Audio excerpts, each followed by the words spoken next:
the privilege of having so many different species. It's unheard of in Europe. You'd have to go miles to see the same amount of species.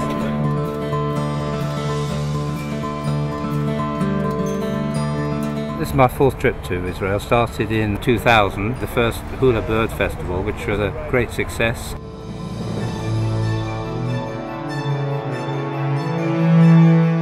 If they really want to see something special, this is the place to come.